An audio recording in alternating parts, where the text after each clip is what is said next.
Welcome to Inner Compass. I'm Karen Saupe. For many students, college is the natural next step after high school, but for some, the hurdles to getting to a college diploma are nearly impossible. Our guest today runs a program designed to support, inform, and encourage just those students so they have the chance everyone else does. Join us on Inner Compass. From the campus of Calvin College, this is Inner Compass, exploring how people use faith and ethics to guide them through critical issues of today. My guest today is Brandy Johnson, Director of the Michigan College Access Network, a national effort that helps people of all backgrounds get to college. Welcome, Brandy. Thanks for having me.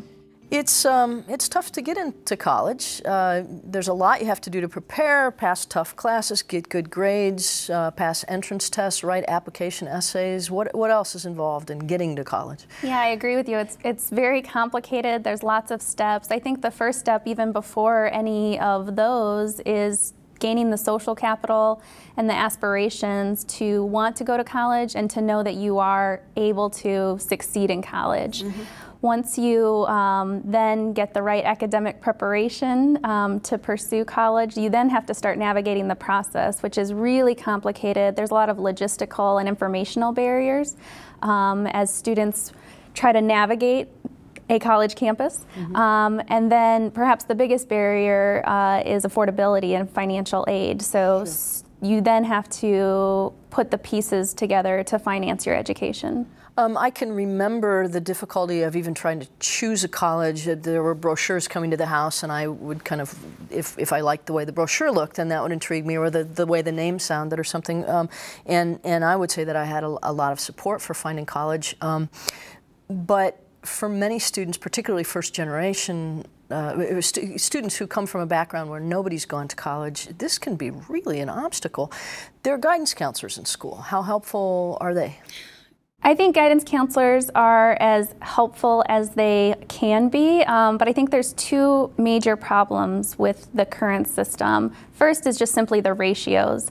I come from Michigan, and in Michigan, our current counselor to student ratio is 1 to 643. How we would expect guidance counselors to have the time or the capacity to provide high quality college advising to students is beyond me. Second, I don't think we provide the right kind of professional development and training to counselors around college advising. It is a skill that adults need to learn, how to be a good, high-quality college advisor, and counselors aren't required in Michigan to have that sort of coursework in graduate school as they're pursuing their master's degrees in counseling. And so I think that although our guidance counselors have the potential to do some amazing work, it won't be until we are able to lower their ratios or provide them some good professional development for them to be actually very effective. Right, and guidance counselors are trying to do college advising on top of everything else. On top of everything else. Just emotional difficulties that students experience and so forth. And that's what they're really well trained in, is that more social work type aspect, the counseling. And often, unfortunately, school district administration also has them doing other things like proctoring tests. And so just their time is very precious, and there's not a lot of time left over for college advising and post-secondary planning. So for a high schooler who's lucky enough to be surrounded by people in the community or in the family who have college background and can give advice, that's great. But there are a number of students today who don't have any kind of role model or advisor with experience with college. There are also negative messages at school. I think depending on the school that you're in and the atmosphere there, I know that there are students surrounded by messages that say, people like you don't go to college, or you don't want to go to college, it sounds like hard work, or sometimes unrealistic ideas about what college will be or what it takes to get into college, right? Yeah, absolutely. What kind of misconceptions do you encounter? I think one of the biggest misconceptions, and this is particularly true for students that come from low-income backgrounds, is that there is just simply no way that they could ever afford college, that college costs $1 million. We know that's not true, and although tuition has been increasing significantly over the last 40 years, there's lots and lots of programs, particularly the Pell Grant, that provide support for students from low-income backgrounds. And so I think just breaking down that myth that unless you come from a wealthy family, you can't ever afford to go to college is something that we are up against. You know, it occurs to me, I spent 8 years teaching high school, and I had some students who had very unrealistic ideas about how to go to college, but the typical myth was that, well, it's not completely a myth, but that if you're good at sports, you'll get a scholarship. Knowledge of academic scholarships wasn't as widespread, but those long shot, if I can be a star on the football field, I'll get my way paid. Kind of a dangerous notion, because there aren't that many scholarships for athletes. Absolutely, and even beyond that, there's not that many opportunities for athletes to become professional athletes. Right. And so working with students to align their career goals with realistic academic preparation is something that we are up against. I also had many students who'd never been on a college campus. Does it help to get students on campuses? Absolutely. We work really hard to make sure that all students get their feet on a campus before they graduate from high school. It's really important for them to just see what it's like. It seems like a foreign country to students that have never been on one. And so by even just walking around the student union and seeing students come out of their dorms, visiting a classroom, it really, I think, breaks down the intimidation factor that many first-generation students have. For students who have difficulty envisioning college, who maybe finally make it to school, it doesn't end there. The difficulties don't end there, right? Yeah, student success and degree completion rates are not great. Both in Michigan, where I'm from, and across the country. Life happens is something we say a lot. Students have families or jobs that really prevents them from studying and succeeding well in their coursework. Students also don't know how to access resources on campus, don't realize that tutoring or supplementary instruction is available. Sure. Which is a barrier. And then the financials continue to be a barrier, even if you start, for example, at a community college and then transfer to a four-year university. The tuition at a university is much higher. Also, many scholarships are designed for the first year of college and then drop off after that. And so then students are given the choice of taking out debt in the form of student loans or working, and it's sort of a false choice, because the more you work, the less you can study and the less likely it is that you'll succeed. So College Access Network tries to offer support before and, am I right in saying also once they're in college? Can you tell me about some of the things that your organization does? MCAN, the Michigan College Access Network's mission is to dramatically increase the college participation and completion rate in Michigan, particularly among low-income first-generation students. We know that in order for us to build and sustain a vibrant economy and really strong communities, we must put our eggs in the basket of our human capital and really support students. We have a big goal, and that is to increase Michigan's proportion of college graduates to 60% by the year 2025. Right now, Michigan is right at about 36%, so we have a lot of work to do. MCAN serves as a leader and an advocate for students, and we advocate for policies at the state and federal level that lower the barriers for students. We also serve as that professional development arm for the state by providing high school counselors and other community members that serve in that advisory capacity with the tools and resources they need to be highly qualified and effective college advisors.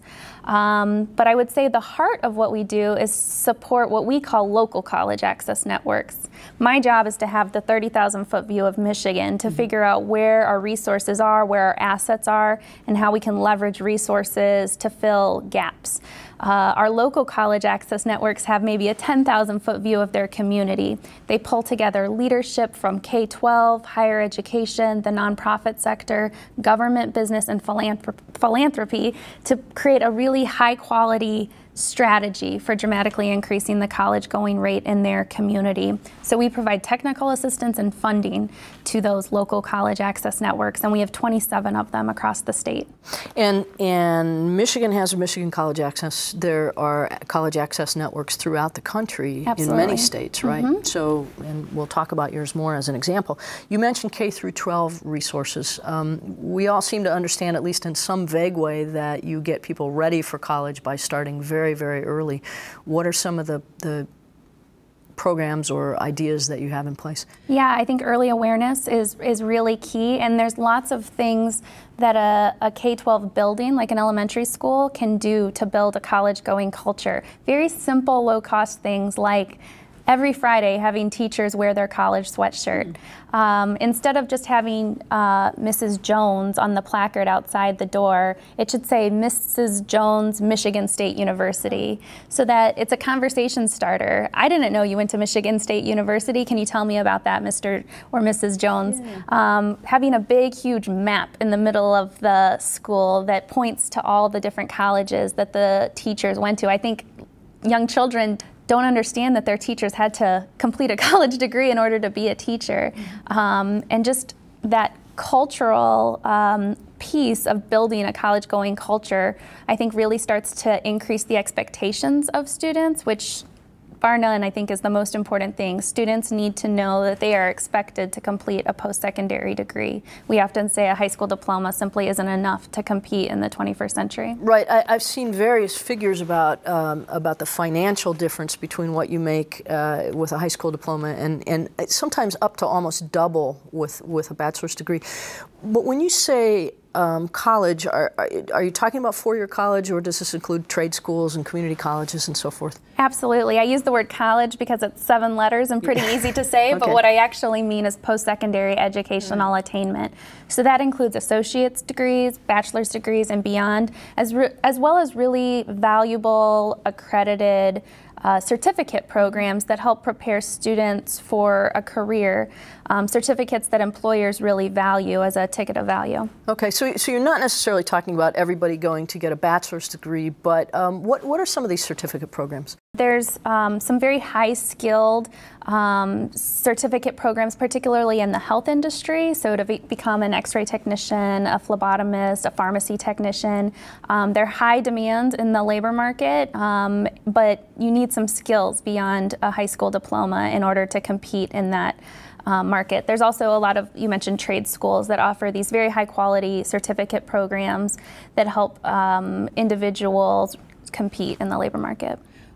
So we've set up expectations that students want to go to college. That doesn't mean they're ready for college. Absolutely. So how do you get them ready? Yeah, I think once they have that social capital, knowing that they are college material, they need to be academically prepared. Way too often our students leave high school, go to college, and are immediately placed in remedial non-credit bearing coursework, which really does not set them up for success. They have to take a semester or a year of developmental education courses. That doesn't count toward a degree, but that they have to pay tuition for, and often take out loans for. It leads to frustration, and oftentimes students stop out of college. So we know that students need to be academically prepared. That means that they need to be exposed to the right kinds of coursework. So things like Algebra 2, foreign languages, lab sciences are the types of courses that students need to take in high school so that they are prepared to go to college, academically speaking. The National College Access Program has some promotional material on the web and they all target Algebra 2, and we're going to look at one of those in a minute. And I think that's interesting because I remember distinctly in junior high that algebra was the course that we all thought we didn't need. We couldn't see a practical application. But I like the way the promo handles this, and we'll take a look now.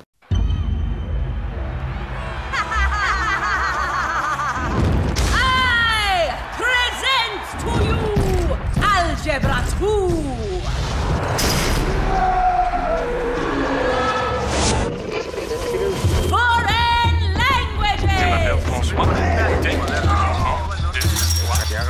And finally, biology.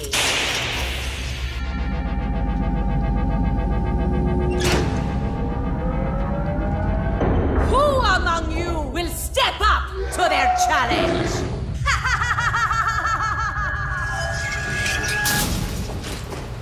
Me.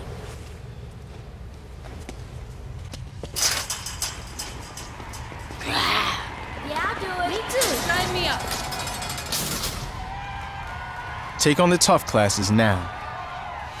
You need them to prepare for college. So I like the humor that goes along with that. What's the idea there? Yeah, so that's the Know How to Go campaign. It was funded by the Lumina Foundation in partnership with the Ad Council and the American Council on Education. And the campaign's overarching message is that there are actual things that you need to do to get ready for college. Let's get started working on them now. The campaign says that there are 4 things you need to do to go to college. The first one is to be a pain in the behind, and tell everyone you know that you're going to college until you find that adult, that mentor, that caring adult that will help you take the rest of the steps. Step 2 is to push yourself and get tough, and that's what this ad addressed. Yeah. Students need to push themselves academically in high school so that they don't take any of those non-credit-bearing remedial coursework. So even though it's a little bit harder now and will require you to buckle down in high school, it's going to make college so much easier. Step 3 is to find the right fit, and that's what we've been talking about a lot, navigating that process to figure out, do I belong at a 2-year college? Do I want an associate's degree? Should I go to a 4-year college, public or private, close to home, far from home? What's my major going to be? How does it align with my career goals? So really navigating the whole process to find that right fit for that particular student.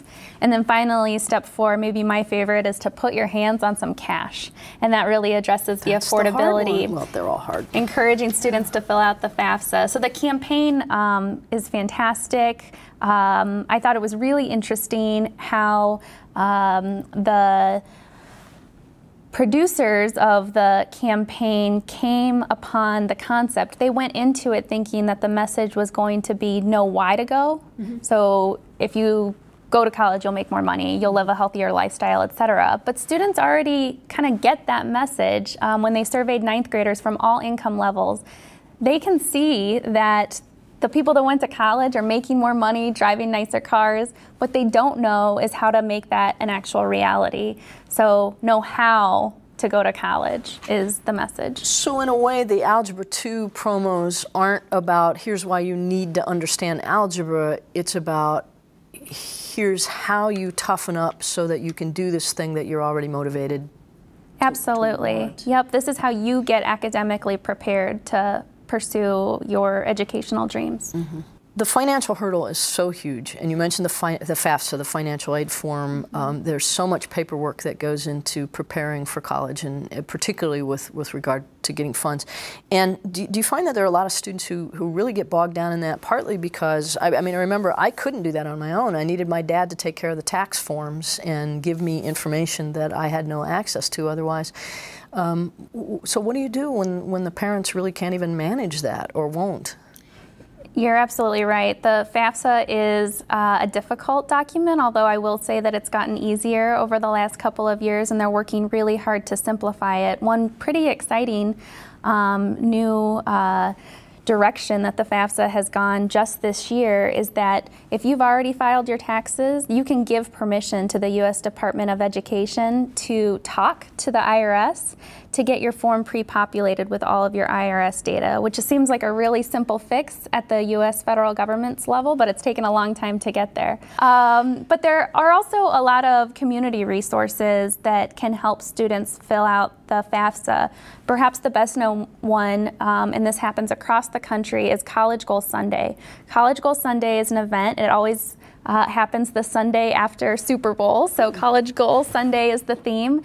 And students and their families go to a centralized place in the community. Sometimes it's at the community college, so students can get their feet on the campus. Sometimes it's at a school or a library, a community center, a Y.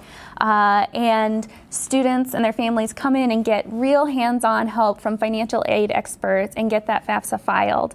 What we know, again, is that students misperceive the cost of college, yes. And they think it costs a ton. But if you're able to fill out your FAFSA, and if you come from a low-income background, you're going to get a letter in the mail saying, congratulations, you qualify for a $5,000 Pell Grant. That's a real game changer for low-income students and can really help them make their college dreams seem a lot more of a reality. Do students from disadvantaged backgrounds need to set their sights low and go to really low-cost colleges, or is it possible to go to an Ivy League school? Absolutely, and in fact that phenomenon has started to be studied more, and it's we call it in the field undermatching, where students are academically prepared, have high academic potential, but because of finances or family pressure, go to a community college or someplace close to home. And what the studies show is that students who go to the university that they are well matched with, even if it is an Ivy League, highly selective institution, actually do better than students that sort of undersell their potential.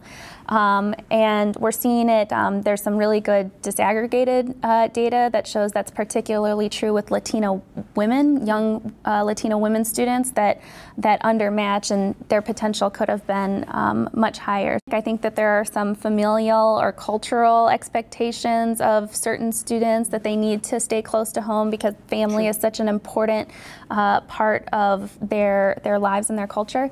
I think that, again, that finances issue just seems so scary and so intimidating.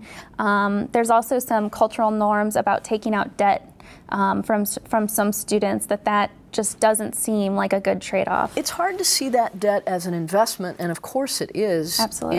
And the differential in your income base is usually sufficient to make up for that debt. Absolutely. And so there are students who see the reasons for going to college as, I'll make more money. There are also more idealistic students who want to make the world a better place and need the equipment for doing that. What do you find are the best motivators for getting kids to want to? You've already said that they tend to already see that life is better, but what are the most effective seeds that you plant for them? I think that the most effective seeds is really doing some high quality career exploration with students. Job shadowing, internships, things like that can help students see some potential in their adult lives, what they could do with their lives. And so I think by connecting students with some real career goals and then backing out from there. So what kind of degree or credential would you need to enter that career? Okay, what colleges and universities that are near you offer those degrees and credentials? And now let's help you get to that college. So some forward thinking and then sort of backing out the steps from there. Right. What motivates you to do this work? So I'm a first-generation college student. My parents didn't go to college. My grandparents didn't go to college. I'm the oldest in my family. I'm really lucky that I did have that social capital. Even though my parents had never completed a degree or done post-secondary coursework, I can remember from birth knowing that I could go to college and that I was college material. I was also very blessed to go to a high school that really valued academic preparation, and I had the opportunity to take advanced placement courses and had really high quality teachers help me reach my goals. What I didn't have were those steps 3 and 4 of the Know How to Go message. I didn't know how to find the right fit. I felt sort of isolated when I was looking for a college that was right for me, even though my parents gave me a lot of inspiration and motivation. They didn't know how to navigate the process of applying to a college and finding one that was right for me, and they certainly couldn't afford to help me pay to go to college. So those were the barriers that I had to overcome, but I certainly did, and it's a real game changer. I'm the oldest of 3 kids, and now my brother and my sister are going to college. So, and I know that my kids will go to college. It's a real generational game changer. So you mentioned good teachers. Did you have other mentors who helped you navigate those difficult steps? I did have a really good counselor that definitely saw something in me and helped me identify some academic scholarships that I could apply for. I was also a member of the debate team at my high school, and I had debate coaches that helped me see some opportunities in college to, for example, debate on my college debate team, which made it seem that much more realistic. Yeah. If you could transform one aspect of the culture of education, K through 12, in order to make the leap more leapable, what would you change? I think I would help change the cultural expectation of a high school diploma. I think 40 years ago, maybe my parents' generation, a high school diploma was an endpoint. It was something you strived for, and once you got it, you had really accomplished something. I think in this economy, I think in the 21st century, where we're competing with other countries, a high school diploma is just one more step that you need to take in order to actually reach an endpoint, which is a post-secondary credential. So changing the norms around the meaning of a high school diploma, I think, is something that would be fantastic in terms of increasing the expectations of our young people. Great, great. I'm so excited that the College Access Network is creating these support systems for students, because it's much, much needed. My guest today has been Brandy Johnson, director of the Michigan College Access Network, a national effort that helps people of all backgrounds get into college. I'm Karen Saupe. Thank you for watching Inner Compass.